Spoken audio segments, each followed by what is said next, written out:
Buenos días, soy Vania Granich y este es un trabajo de mis tareas de Derecho Administrativo número 2 de la Universidad Tecnológica Latinoamericana, UTEL.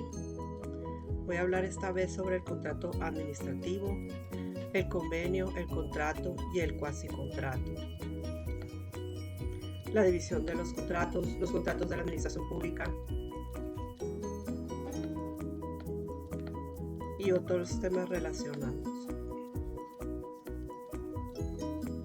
Muy bien, ya desde el derecho romano la convención o convenio fue considerada como típico acuerdo de voluntades y se distinguieron en ella dos clases o especies, el contrato y el pacto.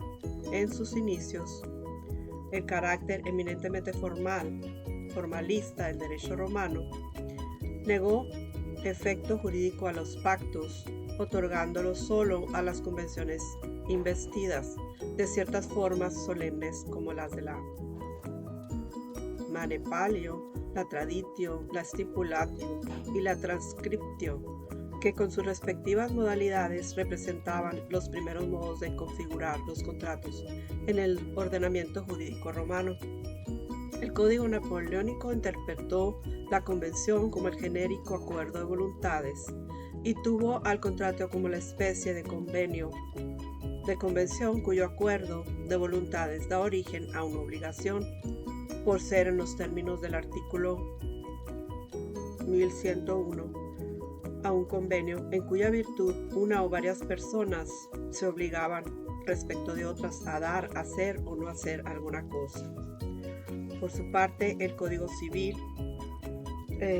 para el Distrito Federal en materia común y para toda la República en materia federal, en su artículo 1792 define al convenio como el acuerdo de dos o más personas para crear, transferir, modificar o extinguir obligaciones. Y en su artículo 1793 precisa: los convenios que producen o transfieren las obligaciones y derechos toman el nombre de contratos. Empero, como el artículo 1859 establece que las disposiciones legales sobre contratos serán aplicables a todos los convenios, pierde relevancia la distinción entre unos y otros.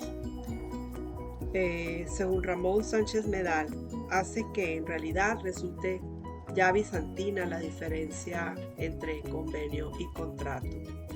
Bizantina, pues refiriéndose a caduca o vieja, ¿no? La doctrina no es unánime en la colaboración del contrato. Así el renombrado profesor español José Castaño Beñas distingue tres interpretaciones de negocio contractual. El concepto amplio identifica la noción de contrato con la de convención o acto jurídico bilateral. El concepto estricto distingue la convención del contrato al considerar aquella el género y la especie, porque entiende por convención todo acuerdo sobre un objeto de interés jurídico, y contrato es exclusivamente el acuerdo dirigido a constituir una obligación patrimonial. Por su parte, el concepto intermedio admite el invariable contenido patrimonial de la noción del contrato e incluye dentro de ella no solo los acuerdos dirigidos a constituir una relación obligatoria, sino también los encaminados a extinguirla o modificarla. El derecho romano anterior a Gallo atribuyó el nacimiento de las obligaciones a un contrato o un delito. El autor de las instituciones fue quien reconoció otras fuentes adicionales de las obligaciones. Posteriormente, como se hace notar en el libro de Fernando López Zavallia, hay una corriente de glosadores que lo clasifica como cuasicontratos y como cuasidelitos. Se entiende por cuasicontrato todo acto ilícito voluntario que nace de la voluntad, ¿no? Que sin extinguir convención que lo acuerde, produce obligaciones ya respecto de uno de los interesados o recíprocas entre partes, bien en beneficio de un tercero, o se suele considerar como cuasicontratos al pago de lo indebido, el enriquecimiento sin causa, la gestión de negocios y la promesa pública de recompensa. ¿Qué pasa en la división de los contratos? Bueno, es notable que la institución llamada contrato se ha encontrado en el derecho civil, pero su mayor desarrollo, tal circunstancia no niega a dicha institución su carácter jurídico general, ni impide a otras ramas del derecho que se ocupe de ella, como en la realidad ha sucedido. Por lo tanto, de acuerdo con la naturaleza de los ordenamientos jurídicos que lo regulan, es viable dividir los contratos en civiles, mercantiles, laborales, administrativos. Estos últimos son los que interesan en esta materia. Los contratos de la administración pública, que es lo que versa la unidad que estoy viendo. ¿Qué nos ha dicho la doctrina? Pues la doctrina ha llegado a poner en duda la posibilidad jurídica de que la administración pública celebre auténticos contratos, pero superada tal inquietud, discute cuál es la naturaleza y carácter para poder establecer si existe un tipo especial de contrato diferente al del derecho privado. O sea, es decir, existe el contrato administrativo. Fiorini apunta, mientras los juristas polemizan sobre la posibilidad de que el poder público pudiera realizar contratos, la realidad cotidiana patentizaba la presencia de relaciones contractuales entre el Estado y los particulares. Hablar un poco de Bartolomé Fiorini, él escribe la cita que según Héctor Jorge Escolá, el interés público como fundamento de derecho administrativo, en su libro lo menciona. Es de la editorial de Palna, Buenos Aires, 1989. La discusión de antaño se había suscitado respecto de si existían o no los contratos administrativos. Existe un debate sobre la existencia del contrato administrativo.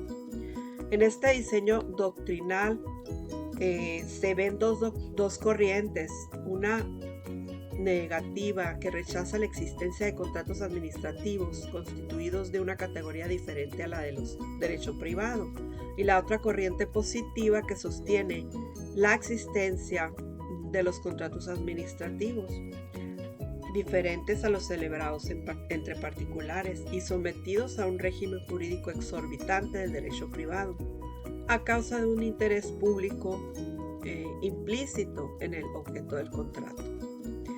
La corriente negativa, casi desaparecida en la actualidad, es sostenida por juristas tan destacados como Otto Mayer, Fritz Fleiner y León Duguid.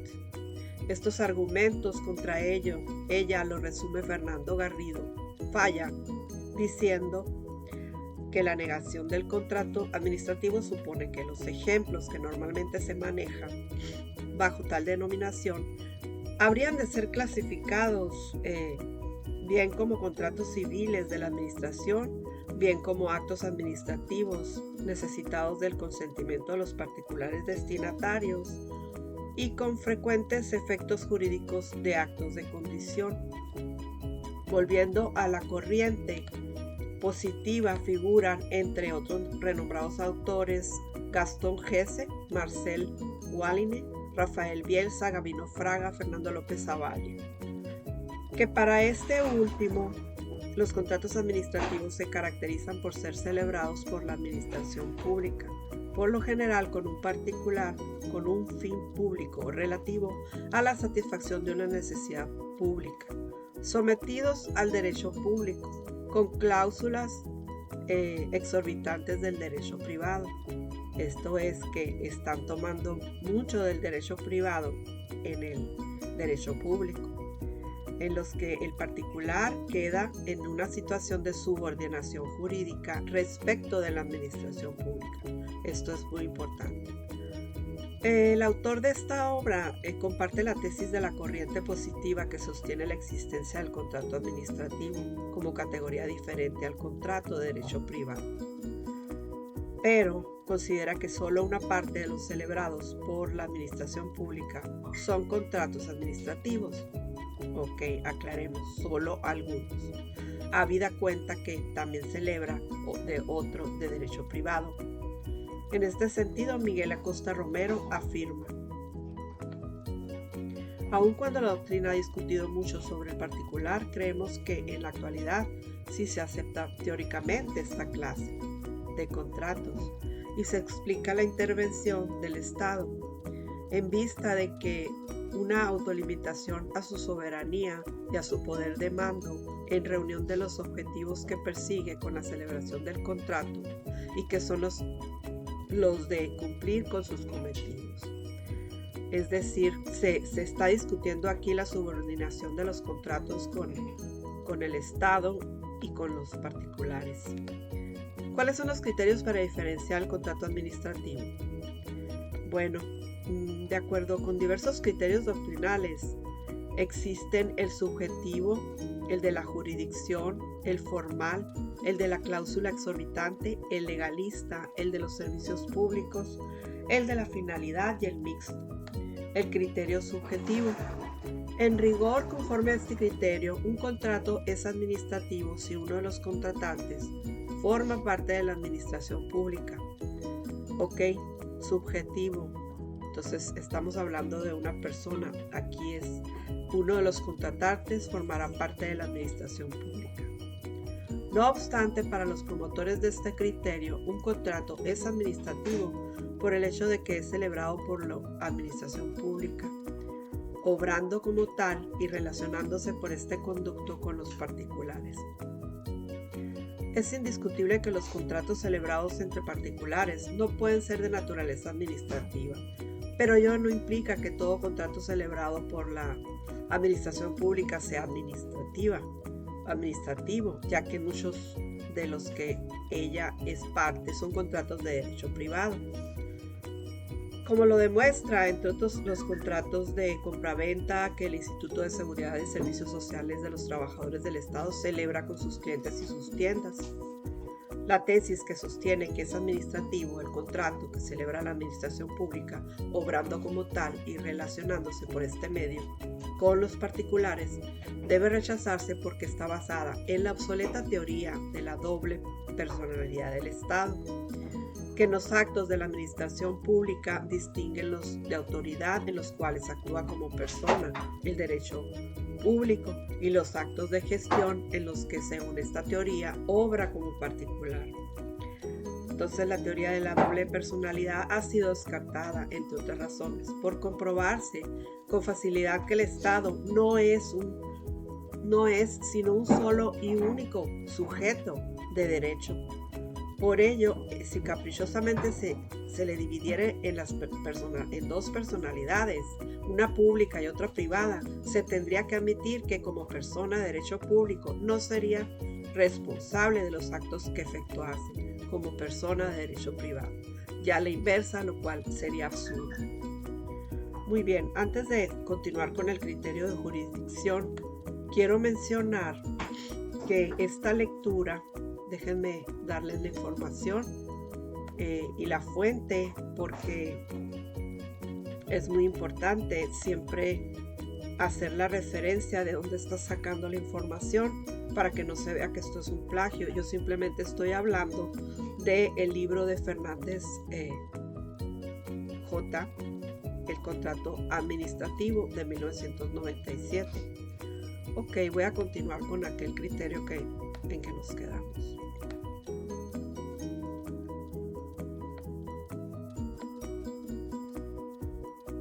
Ok, estoy leyendo aquí el criterio formal. Me quedé en el criterio de jurisdicción, ya pasé el subjetivo. Al criterio de jurisdicción, quienes como Alejandro Olivan y Borruel sostienen que este criterio señala que a diferencia del contrato de derecho privado, cuyas controversias se dirimen en los tribunales judiciales, la competencia relativa al contrato administrativo corresponde a los tribunales contencioso administrativo. A causa de débiles fundamentos, el criterio jurisdiccional que hace radicar en la competencia de los tribunales de lo contencioso administrativo el carácter administrativo de un contrato, tuvo poco eco y muchos detractores. Estos últimos subrayaron que la competencia de dichos tribunales respecto de las controversias relativas a los contratos puede derivar de la ley, de la resolución jurisdiccional en atención a las características de un contrato específico o de pacto entre partes. La consecuencia, como hace notar Ricardo Fernández de Velasco, del criterio jurisdiccional es que pretende convertir lo adjetivo en lo sustantivo y lo accidental en lo esencial de los contratos, siendo inaceptable que el accidente jurisdiccional altere la esencia contractual.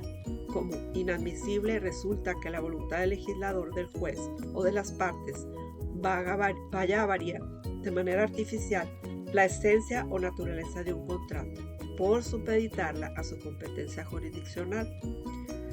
Los argumentos mencionados en los dos párrafos anteriores exhiben el criterio jurisdiccional como insuficiente para determinar por sí solo la categoría jurídica del contrato administrativo. Me alcanza a leer el criterio formal porque es corto. Criterio formal. La caracterización de un contrato como administrativo se determina conforme al criterio formal por la observancia de ciertas formalidades específicas y predeterminadas, tales como la licitación previa o el apego a bases o condiciones preestablecidas, entre otras. Este criterio es objetado porque las formalidades no son exclusivas de los contratos administrativos, los cuales, por cierto, en ocasiones quedan exentos de cumplimiento. El criterio de la cláusula exorbitante me llama la atención el título, así que voy a compartir sobre él. Según este criterio, un contrato será administrativo siempre que estipule cláusulas que rebasen la órbita del derecho privado.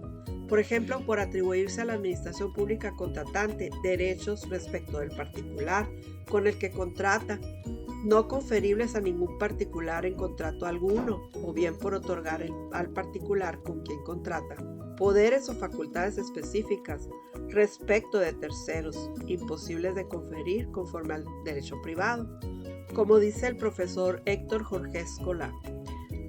Y la nota propia de este tipo de contratos radica en la existencia en ellos de cláusulas exorbitantes del derecho privado, es decir, de cláusulas que no tendrían cabida dentro del derecho común y que ponen de manifiesto la existencia de un régimen especial del derecho público.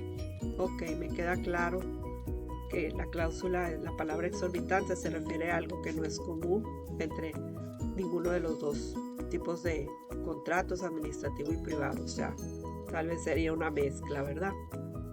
El criterio de la cláusula exorbitante sostenido por el Consejo del Estado francés se objeta ya que la inserción de tales cláusulas en los contratos administrativos pudiera ser innecesaria para alcanzar los mismos efectos, porque la administración pública disfrute de especiales prerrogativas establecidas en las leyes y reglamentos. Ok, el criterio teleológico. Vamos viendo cuántos criterios me faltan. El criterio legal, el criterio mixto. Ok, vamos a mencionarlos a grandes rasgos. Criterio teleológico. Acorde con este criterio teleológico, el carácter público de un contrato lo determina sus finalidad, de suerte que el contrato será administrativo si tiene determinados fines distintos a los propios del contrato de derecho privado, como pudiera ser la satisfacción de la necesidad de carácter general o del interés público o el logro de la utilidad pública. Este criterio teleológico registra en la doctrina versiones diferentes. Entre ellas destacan a los servicios públicos, la del interés público y la de la utilidad pública. Conforme a este criterio, en su modalidad de los servicios públicos, es administrativo todo contrato cuya finalidad consista en la prestación de un servicio público. La concesión, locación, subrogación, gestión interesada del servicio público se configura mediante un contrato administrativo. A esta modalidad se le censura su imprecisión derivada de la falta de consenso en torno al concepto del servicio público, así como la exclusión de contratos administrativos tan evidentes. Otra modalidad del servicio teleológico para diferenciar del criterio teleológico para diferenciar los contratos administrativos es la del interés público, conforme a la cual Héctor Escolá dice: todas estas singularidades características, todas las peculiaridades que les son asignadas y contribuyen a perfilar los contratos administrativos, nacen de su específica finalidad de interés público, por lo que este propósito de alcanzar de manera directa e inmediata la satisfacción de este interés público, el que define de manera contundente e irrefutable un contrato como contrato administrativo. El criterio legal, el más pragmático de los criterios para establecer el carácter administrativo de un contrato, es el criterio legal conforme al cual solo serán administrativos los contratos que la ley determine como tales. Por ejemplo, el artículo 50 de la Ley Derogada de Obras Públicas, publicada en el Diario Oficial de la Federación del 30 de diciembre de 1980, que disponía que los contratos que con base en la presente ley celebren las dependencias y entidades se consideran de derecho público. Las controversias que se susciten como motivo de esta interpretación o aplicación de la ley o de los contratos celebrados serán resueltas por los tribunales federales. Criterio mixto. Bueno, es de concluir que el criterio mixto va a tomar en cuenta, considerar contratos administrativos, aquellos en los que cuando menos una de las partes es una persona de derecho público en ejercicio y en una función administrativa, con observancia a las formalidades especiales y posible contenido de cláusulas exorbitantes del derecho privado. O sea, en el mixto se va a incluir las cláusulas exorbitantes, ¿no? Y bueno, como ya se me acabó el tiempo, pues les doy las gracias. Esta es una tarea para Derecho Administrativo número 2, Contratos Administrativos, de la Universidad Tecnológica Latinoamericana UTEL. Yo soy Vania Granich, muchas gracias.